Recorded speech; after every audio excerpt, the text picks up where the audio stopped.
Dinheiro só é útil, só tem valor porque acreditam nele, acreditam em seu valor.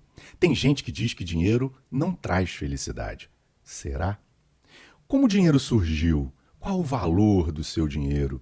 Por que esta nota de R$ 50 vale R$ 50? Por que aceitam ela para trocar por alguma coisa? Seguindo o mesmo raciocínio, por que Bitcoin tem valor? Quanto ele vale? Ou quanto ele deveria valer? Vamos conversar sobre isso e muito mais. Fica com a gente. No início, os homens eram nômades, vivendo da caça, da pesca e coleta de alimentos. Quando os recursos começavam a acabar, eles mudavam de lugar. 10.000 anos atrás, quando surgiu a agricultura, ele pôde começar a produzir mais e melhor. Passou a permanecer mais em um lugar fixo. Com o tempo, pôde se especializar cada vez mais. Você não precisava mais fazer tudo.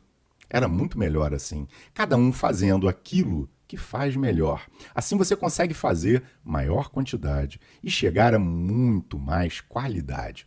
Ainda escutamos sobre isso até hoje, a qualidade dos produtos. Se você não está fazendo tudo, como vai conseguir as outras coisas? Esse era o problema. Era necessário fazer trocas. Era uma sociedade baseada em escambo. Já ouviu falar sobre isso? Era assim que as coisas funcionavam naquela época. Dois problemas básicos. Qual o valor? Como comparar o valor de dois produtos? Como chegar a essa conclusão? Como encontrar quem gostaria de trocar o produto que você quer pelo produto que você vende? Difícil achar essa troca, não é? Rapidamente passaram a utilizar algo que todos queriam, um meio de troca, algo que pudesse ser pesado, contado, que servisse como comparação e, mais importante do que isso, que todos quisessem. No início, usaram várias coisas. Sal foi um dos mais utilizados há muito tempo atrás. Como era usado para conservar os alimentos, não tinha geladeira na época, se salgava para se manter durante mais tempo. Mas também era utilizado para curar feridas e, claro, o sabor dos alimentos. Sal tinha valor, todos queriam. O valor que você ganha por mês, salário, vem exatamente disso. Mas isso é uma outra história. O que você gostaria de saber sobre economia? Deixe seu like, se inscreva no canal, coloque sua sugestão para tema. Teremos vários outros vídeos descomplicando a economia, trazendo as coisas de forma clara. Vamos seguindo em frente. Assim, se você plantava ou criava gado, seus produtos poderiam ter um valor em peso de sal. Com o tempo, perceberam que o metal faria isso de forma muito mais eficiente. Cobre, prata e, finalmente, o ouro começaram a ser utilizados. Realmente, o ouro muito utilizado durante muito tempo. As primeiras moedas começaram a ser cunhadas. Rapidamente descobriram que poderiam cunhar esse ouro misturado com metais de menor valor. Governo sempre gastando muito, né? Já ouvimos essa história. Em Roma não era diferente, sempre em guerra. Tentaram esse jeitinho. Não preciso nem dizer que deu ruim. E deu mesmo. Em pouco tempo tivemos um dos primeiros casos de inflação monetária. Guardem isso, vamos voltar a falar já já.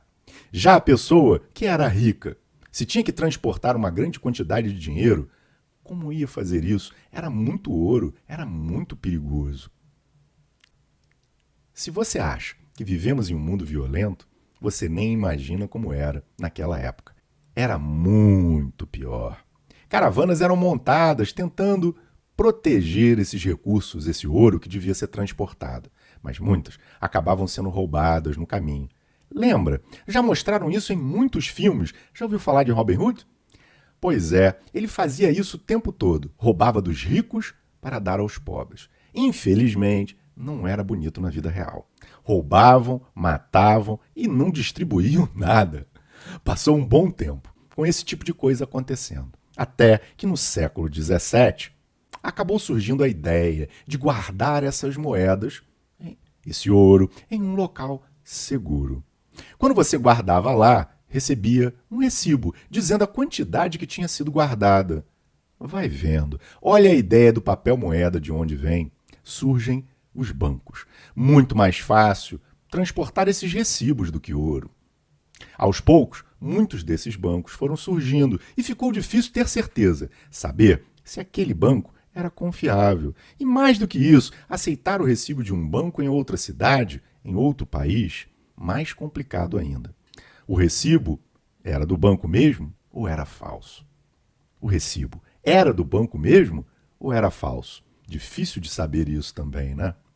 E não era só isso. Os bancos começaram a perceber que poderiam emitir mais recibos do que tinham de ouro guardado. Perceberam que muito dificilmente viriam buscar tudo o que estava lá ao mesmo tempo. Começaram então a emprestar dinheiro e a receber juros em troca. Deu certo por um bom tempo, até que deu errado. Quando várias pessoas ficaram preocupadas com um banco em específico, não tinha dinheiro para todos. Pânico e efeito manada. Isso também está na história e aconteceu muitas e muitas vezes. Vendo isso acontecendo, o que acontece? Olha a ideia novamente. Os países começam a perceber que poderiam dar mais segurança, facilitar a vida de todos, criando um banco central ou algo do tipo. Seria mais seguro também. Não era um banco, era um país que guardaria tudo. E os recibos emitidos seriam aceitos em todo o país e mais facilmente aceitos, até mesmo em outros países. Os recibos acabaram virando o quê? Papel moeda. Dinheiro que utilizamos hoje. No início, as pessoas deixavam o ouro e outros metais preciosos. Aos poucos, o Estado, sempre gastando, acabou criando mais moeda. A garantia não era mais o ouro, não tinha ouro suficiente. Era o país. Era a confiança. Opa, confiança, vamos guardar isso. Agora as moedas passam a ser fiduciárias. Os bancos centrais até têm algum ouro guardado. Também tem moeda de outros países para garantir essa segurança. O Brasil tem reservas em dólar. A maior parte do dinheiro em circulação não tem nenhum lastro, só confiança mesmo. Se você vive ali, você precisa pagar seus impostos, você precisa passar o seu dia a dia, comprar comida, ir nos locais. É necessário um meio de pagamento, um meio de troca. Na economia aprendemos que o dinheiro tem 3 funções básicas. Já estamos falando aí sobre isso. Unidade monetária, meio de pagamento e reserva de valor. Os países rapidamente perceberam que poderiam, como os bancos, imprimir mais dinheiro. Como as pessoas poderiam saber disso? Poderiam emprestar também. Isso é melhor ainda. Os governantes eram muito espertos, tão espertos, só que não. Infelizmente, não deu certo em Roma.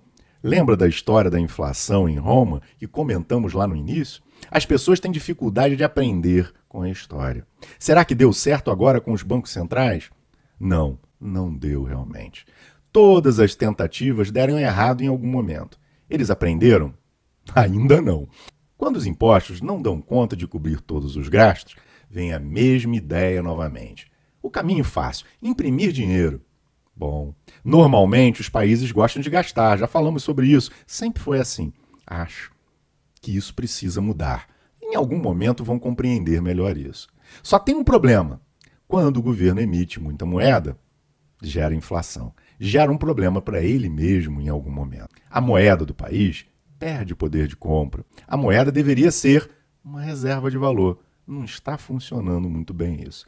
Inflação. Será que estamos vendo isso acontecer agora? Será que foi um excesso de moeda que imprimiram durante a pandemia? Muitas crises aconteceram, fica difícil de manter as 3 funções básicas. Qual foi a base para o surgimento do dinheiro? Confiança, segurança. Com as diversas crises, confiança, segurança, foi descendo pelo ralo. Realmente, é difícil confiar na forma como os países lidam com o seu dinheiro. Logo após a Grande Guerra, muita inflação. Foi muito gasto com armamento. Tentaram voltar ao padrão ouro com Bretton Woods. Não durou muito tempo. Outras crises vieram, como a subprime em 2008. Novamente, muito dinheiro foi impresso e jogado no mercado. As pessoas passaram a pensar, avaliar que algo tinha que ser feito, algo diferente. O Bitcoin surge para resolver esse problema. A ideia de um dinheiro digital, fora do controle dos bancos centrais, ganha força com muitas pessoas. O Bitcoin é esse dinheiro digital, baseado em criptografia, matemática. É um livro razão, um livro contábil, em um banco digital criptografado. Ali, todas as transações estão anotadas. Por que ele teria valor? Como o dinheiro terá valor se acreditarmos nele, se tivermos confiança. O que fazer para acreditarmos nele, eles pensaram com certeza. Já falamos que tem sua base em criptografia. Também é descentralizado. Por que isso? Para que ninguém possa tomar uma decisão sozinho. Como precisa de consenso, na verdade, é até difícil demais mudar algo. Confiável, então? Opa, segurança. As transações devem ser validadas de forma descentralizadas por todos. Após validadas, não podem mais ser alteradas. O nome disso é Proof of Work, com regras claras, quantidade limitada a ser criada, estabelecida desde sua criação. Diferente dos bancos centrais, existe um limite, não pode passar daquele limite.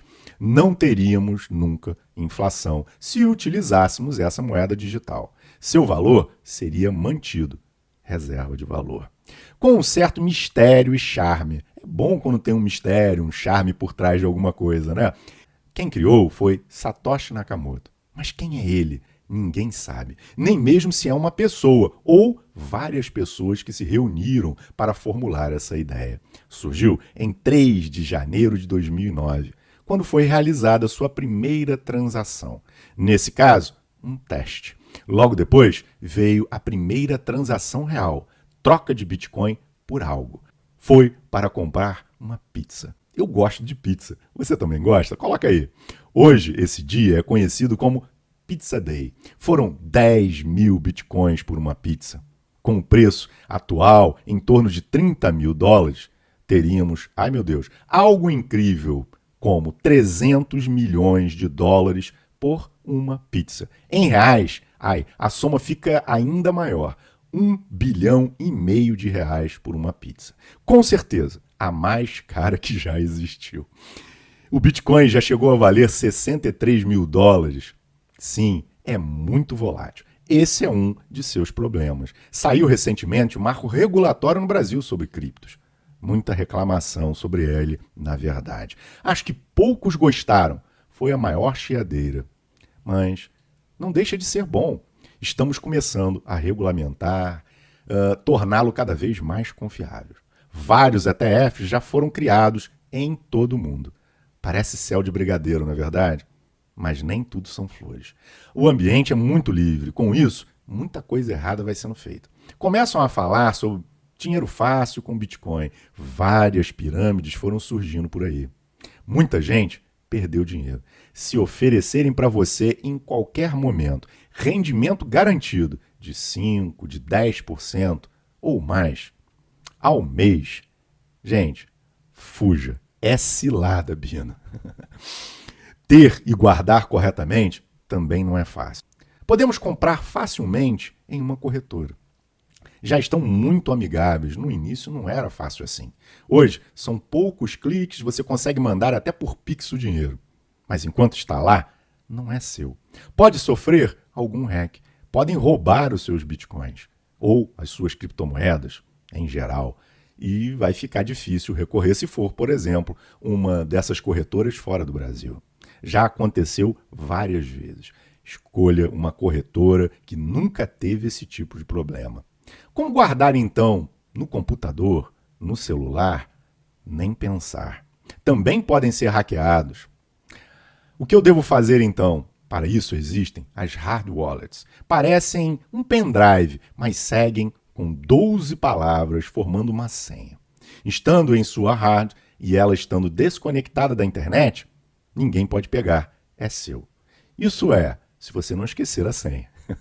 Se esquecer, não tem a quem recorrer. Você não pode mandar um e-mail para redefinir a senha. Perdeu, não tem jeito. Por isso, dizem que cerca de 20% de todo o Bitcoin criado foi perdido. Muito isso, não é verdade? Tecnologia fantástica, muito futuro com certeza em seu uso. Não tem como pensar diferente. Por enquanto, ainda prefiro um ETF, mas acredito que vai evoluir muito. Estou comprando aos poucos, aproveitando as quedas. Tem muita volatilidade, muito cuidado para não machucar o seu bolso. Dizem que é a parte mais sensível do corpo humano. Você concorda? Se inscreva no canal, deixe o seu like. Teremos vários outros vídeos sobre economia, sempre tentando explicar e descomplicar tudo isso. Muito obrigado.